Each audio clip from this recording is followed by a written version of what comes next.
Okay. So I really wish this was game week. Seems like we've been practicing for a month, and we almost have been. It just makes sense to me that, there's actually some talk out there that, I think the, schools and NCAA and all the rest of them will kind of revisit here this offseason. I don't know why the first game couldn't be this weekend. By the time we play our first game, all the NFL games or all the preseason games are going to be over. Why do they practice for about 10 days and then and then have a preseason game? And then go practice with some people and then play another preseason game. There's a whole lot of FCS games this weekend. Heck, there's even 3 or 4 FBS games this weekend. There's only so much you can do practicing against each other. It's going to be 5 full weeks before the first game. That's to me is insane. We will have been in school for 2.5 weeks prior to the first game. That don't make much sense. I don't know. I just don't understand what's so special about that same weekend. I don't think they're gonna end vacation anytime later. They're gonna have the media days when they have the media days, and then approximately a week, 10 days after that, gonna report to camp. So I think you really need about 3.5, 4 weeks prior to the first game. So I expressed some concerns on this prior to the season, and yeah, it's kind of dragging a little bit. So for 3 weeks, I was happy with our work. Gave them more off time than we ever have.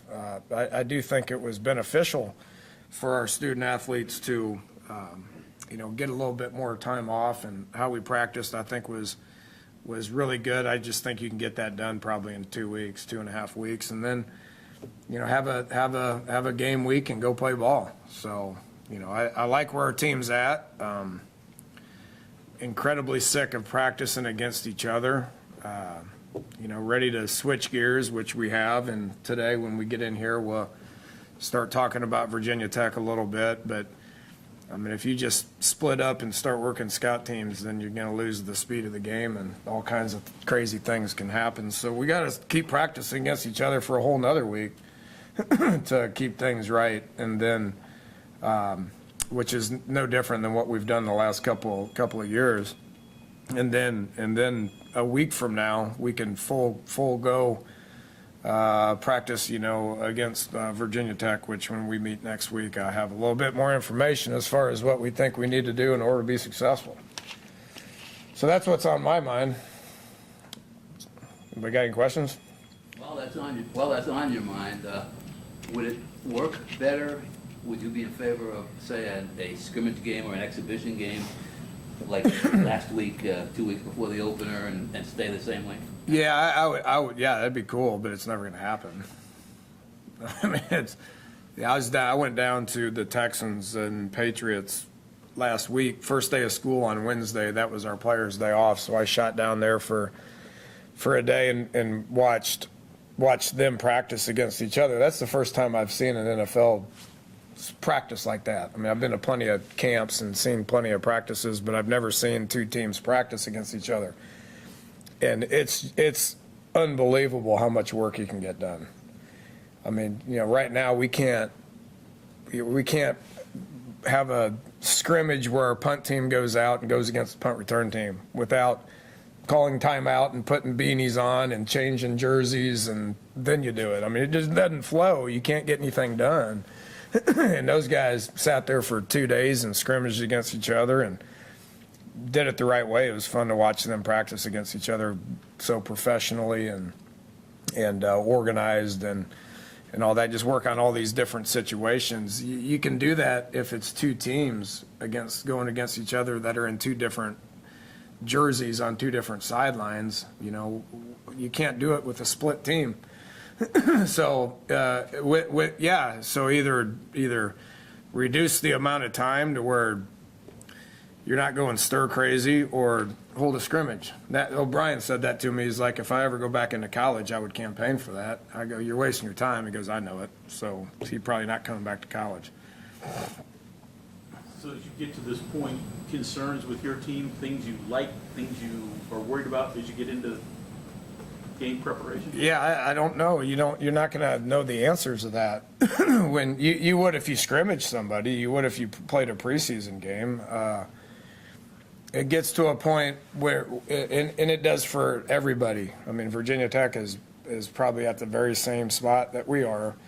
When it gets to you go against each other for 2-3 weeks, and you really don't know until you get out there and you play against somebody else. So, like I said, 5 weeks is, to me, just, it's way too long, and it's dragging on, and we're not going to have answers for another 2 weeks.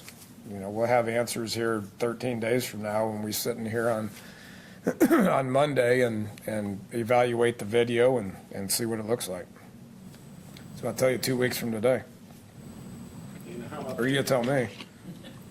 Dan, how about the health of the team, and is Winfield back? Yeah. I don't think he's going to practice today, but he's fine. He's going to be fine. I'm expecting to get him back here in a couple of days. The two long-term guys are still the two long-term guys. Marvin's progressing nicely. He should be fine. Corey's progressing nicely. He should be fine. David Long and Butchie Grossi are the only two long-term guys that, right now are out. Coach, can you just talk about the progression of your wide receivers and the role that Karan White's going to take on this season with several receivers that are now gone? Our starters have been starters for day one. And, when it comes to David Sills, Gary Jennings, and Karan White, those guys have been starting, and those guys do everything right, and excited about what the years that they're going to have. So what about behind them? Do you have to use Kennedy McCoy in a more extensive role at receiver? Yeah, I feel like he's been our best age here since last spring. So, he's shown versatility to be able to do things in the backfield, much like we did with Wendell a couple years ago before he was the main guy at running back. Right now, Kennedy's capable of being the main guy, but Crawford's pretty good. So, we'll use McCoy in a lot of different ways. So, which we did that in the spring.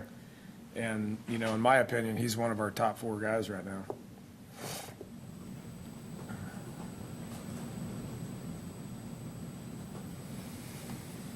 Dan, speak to Al Rashid in the leadership that he provides you, especially. He seems like the vocal defensive leader for you. Is that accurate? Yeah, he comes in and runs our staff meetings every now and then too. He's been around here for quite a while and is a really smart kid. We've talked a lot about transfers and why it's important. Transfers are important for this program, but having 5th-year seniors like him and Eli that understand how things have worked and logged a whole lot of days since they first got here is something that's always going to be important in this program. So. He does. He likes to talk, but he can back it up with his play, and he can back it up with what comes out of his mouth as well. He's just a really bright kid. Dana, some of the kids have left or whatever, but have you added any scholarships to players that have been here? Yeah, we put Shane Commodore on the other day. He's a 5th-year senior that obviously has played some, but his GPA is really good as well. Alex Maranko as well, who's a junior college guy from, hadn't really played a whole lot, but his GPA is out of sight and his work ethic's out of sight. And so those 2 guys have been put on, deservingly so. Have you noticed any of the backup receivers step up and emerge yet? Nope.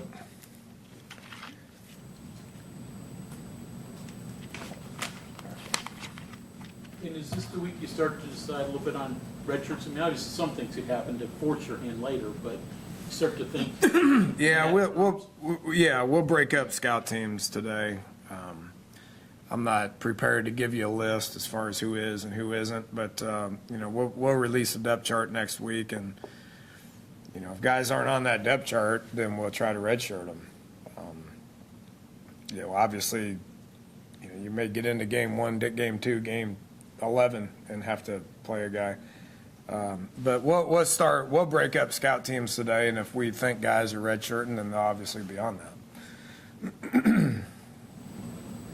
Dan, the polls seem to have, polls and probably the guys that consider themselves experts seem to have Oklahoma and Oklahoma State top 10. And You talking about the AP?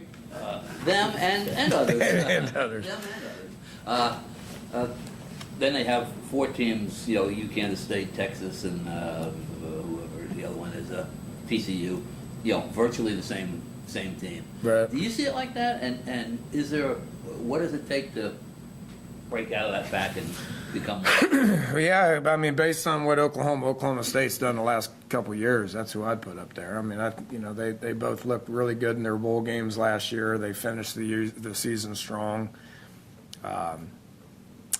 Oklahoma State, who'd they beat in the bowl? They beat Colorado, which was a 12-1 team, and I think Oklahoma beat Auburn, which people are saying Auburn's a top 10 team, and Oklahoma kind of beat them pretty good. So I don't know how you couldn't consider them two of the top teams in the country based on how they finished the year last year and based on what they got coming back. You want people to talk about you like that, then we needed to win our bowl game and have more returning starters come back. So, and I think both those teams are in a good spot right now, and who of the next guys in the conversation, I mean, who ends up developing and all that. I mean, that's why you play the games, see what happens.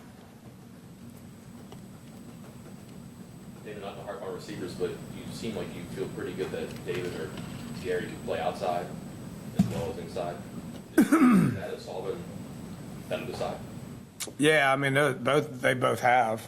David started against Arizona State at outside receiver.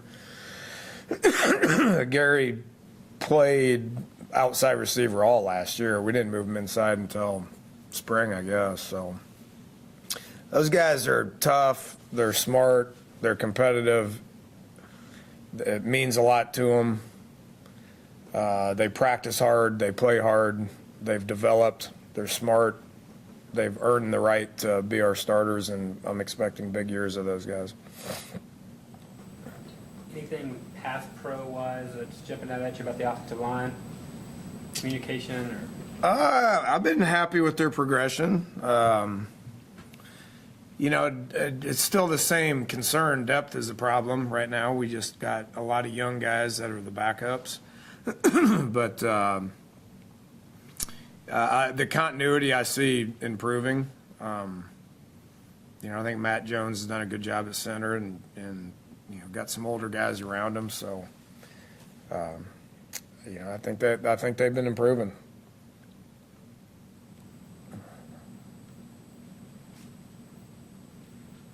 Marenko's a name that had not heard all before the spring, but it seems like pretty much from then on he's pushed himself to this spot right now. You said academics, but it sounds like he can play a little bit too.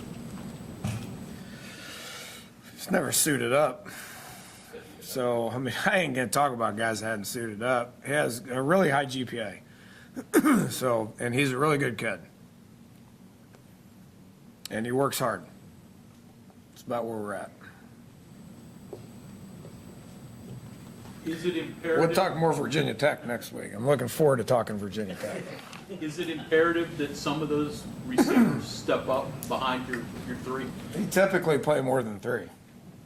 So we need, there's going to be some guys that, we got bodies. We're not, I'm not going over to Gibby and saying I need to borrow 3 corners and a safety to move them. I mean, we got bodies, we're a little low on scholarships right there, I realize that, but we still got guys that are on scholarship that need to earn it and get out there and play hard and practice hard and improve.